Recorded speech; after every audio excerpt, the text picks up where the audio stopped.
When we most often think about bodyweight exercises, we think of push-ups, we think of stuff like crunches, we think of those groups of people trying to lose weight, doing this crazy stuff, funny stuff that we all know don't produce any result, shifting their weight from one leg to another, doing lunges, clapping, having fun, right? Or even worse, we think of maybe people who are trying to sell us $50 CDs so that we can sit down and just watch some random dude tell us, if you do this and this exercise for this amount of days, you will lose this amount of weight. Well, yeah, I know that if you are watching Sly Fitness, that you are smart enough that you won't buy a $50 CD just so that you can sit down and watch a random dude perform some exercise. You can watch me, but still, you see where I'm going with this. When we think of bodyweight exercise, we usually don't think of some hardcore, heavy workouts that really build muscle and produce results, right? Well, I'm here to tell you that bodyweight exercises are one of the most powerful weapons in your arsenal when it comes to building the physique of your dreams. You see, when I personally think of bodyweight exercise, I think of heavy weighted chin-ups, I think of rope climbing, I think of weighted dips, I think about all of those hard gymnastic movements like planches, like levers, handstands, all those movements that make the gymnast body look good, be strong and functional. You see, our central nervous system, our muscle, they only perceive tension. They don't care whether that tension comes in a form of, let's say, an Olympic barbell with some plates, or in a form of our own body weight, potentially externally resisted with some added resistance. Too often do I hear people say me, or not to me, they just outright say that they know that they will not reach their genetic potential unless they go to the gym or unless they train with weights. So the reason they're, let's say, skinny and toned is that they are training with their own body weight, that they're doing push-ups, they're doing pull-ups. And I'm here to tell you that that is complete nonsense. You see, the amount of gains those people are going to get, that amount of gain is not going to depend on whether they're training with free weights or with their own body weight.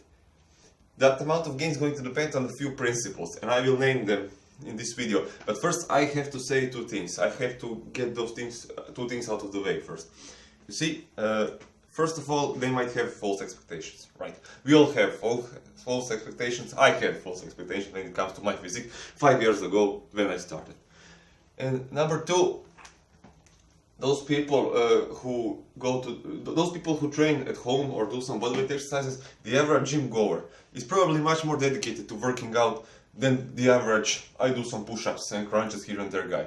Because the guy who goes to the gym at least dedicates a part of his or her day to working out, right? If you think that you are going to build the best physique possible just by doing a few sets of push-ups and crunches here and there while watching TV, you're fooling yourself. You ain't gonna build shit, right? But you see, let's start with some of those principles that I believe are essential if you want to make dramatic gains in muscle and strength, regardless whether you train with free weights or body weight. So they apply to both scenarios. Number one, you have to eat enough calories to support muscle growth. Except in some extreme situations, like if you are a complete novice for 3 to 6 months of lifting, or if you're using anabolic steroids or other anabolic drugs, there is no possible way to significantly increase muscle mass without giving your body an excess of energy, right? It just ain't gonna happen. You're going to stay the same, like I did when I tried body recomposition. It works for some people, maybe for genetically gifted, 2% genetically gifted. But for most, if you are past the novice level, shit won't work, right? Number two thing you need to do is you need to progressively overload those exercises as you get stronger, of course, whether they are bodyweight or free weight exercises. And when it comes to bodyweight exercise, you can externally resist them using, let's say, the free weights, throwing a plate on your back or a backpack with some dumbbells, rocks, bricks, doesn't matter. Or you can externally load them using resistance bands, rubber bands, you see. Now, the amount of gains those people are going to get is going to depend on those two principles. That means whether they eat enough calories to facilitate muscle growth, do they progressively overload their exercises to force neuromuscular adaptation, how intensely they train, and whether they recover adequately from their workouts. You see, let's take two people, for example, person A and person B.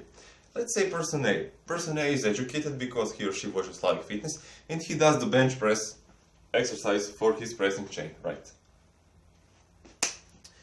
he follows the two basic principles of muscle building. He eats enough calories to support muscle growth.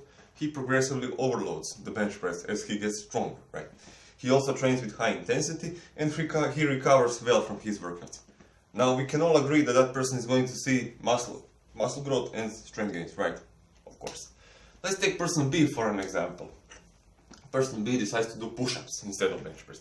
He is also educated because he watches Live Fitness, follows the two basic principles of muscle building, trains with high intensity, and recovers well from his workouts. Now, is that person also going to see gains in strength and muscle, or he just going to stay skinny and toned just because he works out using his body weight and not free weights?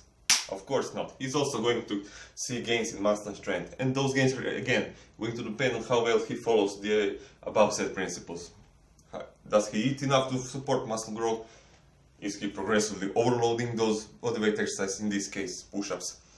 Is he training with high intensity, and is he recovering from his workouts? You see, he can always externally load his push-ups using, let's say, rubber bands. He he can't do any more. He gets strong enough to do 12 push-ups. He adds another resistance band around his neck. He can do 12 again. He adds another one, or he stretches the first one a bit more. He does 12. He adds another one. Another one. You see where I'm going. He can easily add hundreds of pounds of external resistance to his push-ups using rubber bands. I might even say that person B is at a slight advantage, because push-ups are a more functional exercise than bench press. You see, when you do push-ups, you have to actively engage your core in order to stabilize your bodies, to prevent slouching, right? The thing is, let's take any real-world example. Let's take throwing a punch, for example, right? The thing is, when you throw a punch, let's say this punch was a pretty hard punch. If I didn't flex my core, I do it without even thinking, but let's say I didn't flex my core. The reaction force from that punch, boom, I will be thrown back, right? And that is the reason why you see, push-ups are a staple in every martial art and boxing class. I've been to some martial art and boxing classes. In every single one of them we did push-ups. We did tons of push-ups. Guess at how many we did bench press?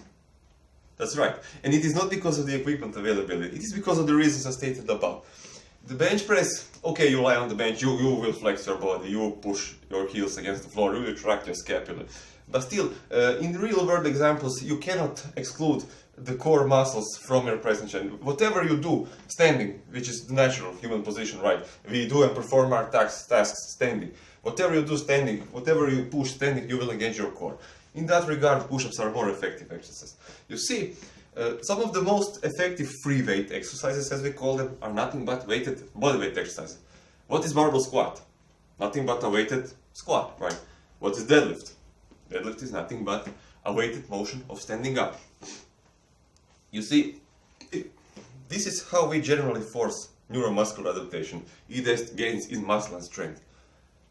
We force and stimulate gains in muscle and strength by externally resisting movements that human body adapted and evolved naturally to perform, right?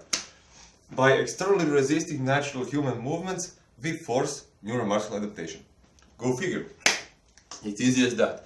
And now when we hear people saying that the reason they don't build a lot of muscle is that they're training with their own body weight, or that you need to go to the gym to reach your genetic potential, whatever that might be, that amount of muscle might be.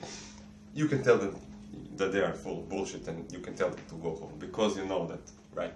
The amount of gains we are all going to get depends on how well we follow the muscle building principles, right? Do we eat enough calories to see significant muscle growth? Are we progressively overloading our exercises to the point of forcing new neuromuscular adaptation?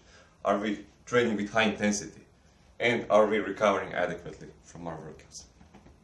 This should wrap up this video, where I gave you really an insight into bodyweight training and how can you make it harder, and why I believe that it is not only on par with free weight training, but it is actually superior to free weight training. Because you see, an average gym goer who trains at the gym, he spends a lot of his time working out on machines, and we know that working out on machines doesn't build function strength, right? You guys who perform bodyweight exercises, you are at least forced to perform actual functional movement. So go out there, follow the muscle building principles, and you will see results. I wish you all luck in your fitness endeavors, as of course I do to myself. I'm skinny as fuck.